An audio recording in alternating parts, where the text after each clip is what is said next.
The great Indian gridlock. ये नाम सुनते ही दिमाग में क्या आता है? वही घंटों लंबा ट्रैफिक जैम, हॉर्न का शोर, धूल मिट्टी, है ना?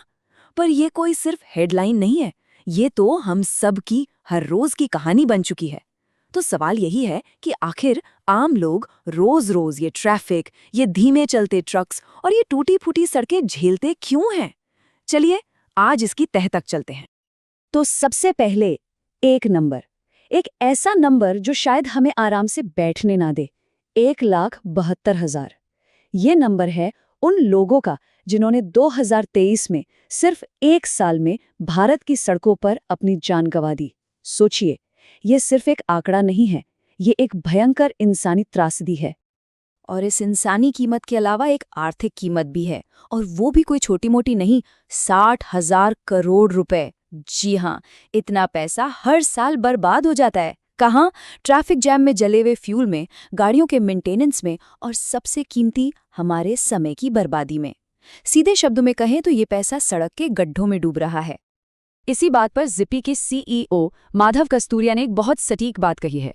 वो कहते हैं सरकारें स्मार्ट सिटीज के ट्वीट करती रह सकती हैं, लेकिन सच तो ये है कि हम सब डम्ब रोड्स पर चल रहे हैं। ये सीधा सीधा उस बड़े से गैप की तरफ इशारा है जो हमारे स्मार्ट सपनों और जमीन की डम्ब सच्चाई के बीच में है। ओके, तो आगे बढ़ते हैं। सेक्शन 1 देखते हैं कि ये डम्ब रोड्स आखिर दिखती कैसी हैं। हम बात करेंगे सड़कों की, ट्रकों की और उस केओस की जो हम हर रोज अपनी आंखों से देखते हैं। और इस पूरे केओस का एक सबसे बड़ा विलन है ओवरलोडेड ट्रक्स, यानी वो ट्रक जिन पर उनकी कैपेसिटी से कहीं ज्यादा माल लदा होता है। ये अब समझ लीजिए हाईवेज पर चलते फिरते टाइम बॉम्ब है। सड़कों को तो ये समय से पहले ही तोड़ फोड़ कर रख देते हैं। और इस बात को ये डेटा बिल्कुल साफ कर देता है। जरा देखिए, हमारी सड़कों को जितना भी टोटल डैमेज होता है ना, उसका लगभग 40% सिर्फ और सिर्फ इन ओवरलोडेड ट्रक्स की वजह से है। मतलब प्रॉब्लम की जड़ कहाँ है, ये समझना कोई रॉकेट साइंस नहीं है। ये तस्वीर ये हमारे लिए कोई नई नहीं है ना? हाईवेज पर आम है ये नज़ारा, पर ये सिर्फ एक ट्रक नहीं है, ये हमारे पूरे इंफ्रास्ट्रक्चर पर एक जिंदा चलता फिरता बोझ है। इसी से मेंटेनेंस का खर्चा बढ़ता है और इसी से बड़े बड़े हादसे होते हैं। लेकिन बात सिर्फ ज्यादा वजन की नहीं है, रफ्तार की भी है, या कहूँ रफ्तार की कमी की। सोचिए, दूसरे देशों में एक ट्रक एक दिन में आराम से 800 किलोमीटर चल जाता है, और इंडिया में ये एवरेज गिरकर सिर्फ 300 किलोमीटर रह जाता है। सिर्फ 300। इस इनएफिशिएंसी का, इस सुस्ती का सीधा सीधा मतलब है कि हम तक जो भी सामान पहुंचता है वो महंगा हो जाता है। असर सीधा हमारी जेब पर पड़ता है।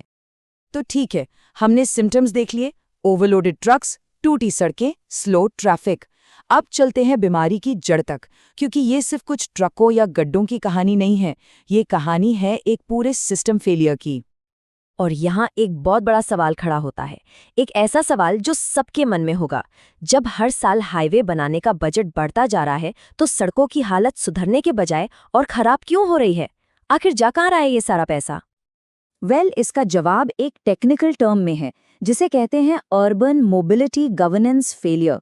सुनने में भारी लगता है, पर मतलब सीधा सा है, शहरों को चलाने वाले सिस्टम में ही गड़बड़ है। मतलब फैसला कोई और ले रहा है, काम कोई और कर रहा है, डिपार्टमेंट्स के बीच में कोई तालमेल ही नहीं है, और एक ही काम के लिए इतनी एजेंसीज हैं कि वो आपस में ही लड़ती रहती हैं। एक एग्जाम्पल से ये बात बिल्कुल क्लियर हो जाएगी। जयपुर शहर को लीजिए, वहाँ ट्रांसपोर्ट सिस्टम के लिए एक दो नहीं, पूरे 7 अलग अलग सरकारी डिपार्टमेंट हैं। नतीजा क्या होता है? नतीजा वही होता है जो हम देखते हैं। एक डिपार्टमेंट फ्लाईओवर बनाता है, तो दूसरा उसके ठीक नीचे पानी की पाइपलाइन के लिए सड़क खोद देता है। इस कोऑर्डिनेशन की कमी का खामियाजा कौन भुगतता है? हम और आप, आम आदमी। अच्छा, फिर एक और सवाल, सुना है कि कॉन्ट्रैक्टर्स पर खराब काम के लिए पेनल्टी लगती है, तो फिर उन्हें फर्क क्यों नहीं पड़ता? वही गलती बार बार क्यों दोहराते हैं? ये इतना बड़ा अकाउंटेबिलिटी गैप है क्यों? इस अकाउंटेबिलिटी गैप का जमीनी नतीजा देखना है तो पचपेड़वा के इस केस को देखिए। वहां के लोगों ने आरोप लगाया कि एक बिल्कुल नई सड़क बनने के सिर्फ 8 दिन के अंदर ही उखड़ने लगी। 8 दिन! साफ पता चलता है कि मटेरियल कितना घटिया यूज हुआ होगा। ये करप्शन और जीरो सुपरविजन का बिल्कुल सामने रखा हुआ सबूत है। ओके, तो प्रॉब्लम क्या है उसकी हर परत हमने समझ ली। काफ़ी डिप्रेसिंग है।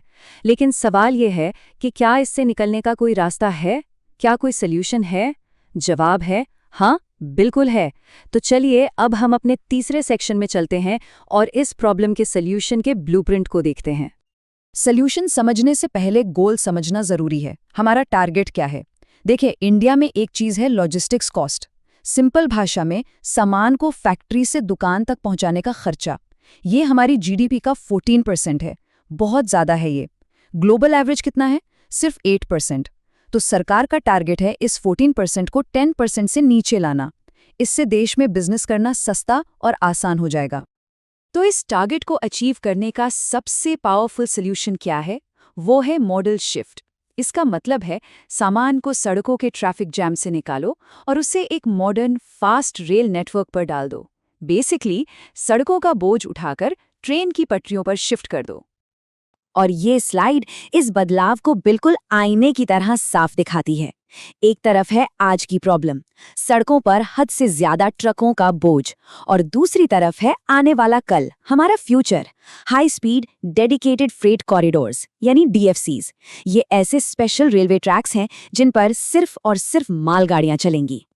और ये सिर्फ कागजी प्लान नहीं है। जो ईस्टर्न और वेस्टर्न डीएफसीज अब ऑपरेशनल हो चुके हैं, वो इंडिया के फ्रेट नेटवर्क की नई बैकबोन यानी रीढ़ की हड्डी बन रहे हैं। मकसद क्या है?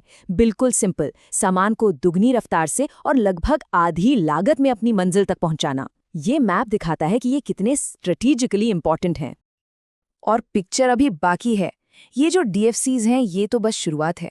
ये टेबल देखिए, ये दिखाता है कि फ्यूचर में ईस्ट से वेस्ट और नॉर्थ से साउथ देश के हर कोने को ऐसे ही हाई स्पीड कॉरिडोर से जोड़ने का एक बहुत बड़ा प्लान है।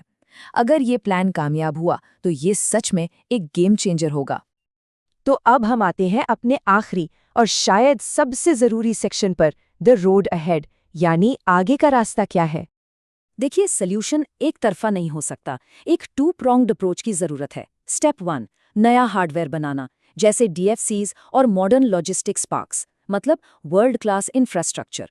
लेकिन सिर्फ हार्डवेयर से काम नहीं चलता। स्टेप 2, एक नया ऑपरेटिंग सिस्टम भी चाहिए, यानी उस इंफ्रास्ट्रक्चर को चलाने वाले गवर्नेंस और अकाउंटेबिलिटी के सिस्टम में सुधार करना। क्योंकि आखिर में बात सिर्फ कंक्रीट डालने या और ज़्यादा सड़कें बनाने की है ही नहीं। असली चैलेंज तो उस सिस्टम के अंदर की गहरी दरारों को भरने का है, वो सिस्टम जो इस पूरी मशीन को चलाता है। तो इस पूरी चर्चा को हम इसी एक बड़े सवाल पर छोड़ते हैं। क्या हम सिर्फ नया इंफ्रास्ट्रक्चर, नई सड़कें, नए कॉरिडोर्स बना रहे हैं, या फिर हम एक पूरा नया सिस्टम भी बना रहे हैं? इसी सवाल का जवाब तय करेगा कि आने वाले कल में इंडिया की सड़कों की तस्वीर कैसी होगी। Thanks for watching Bharat Decode. Subscribe for more.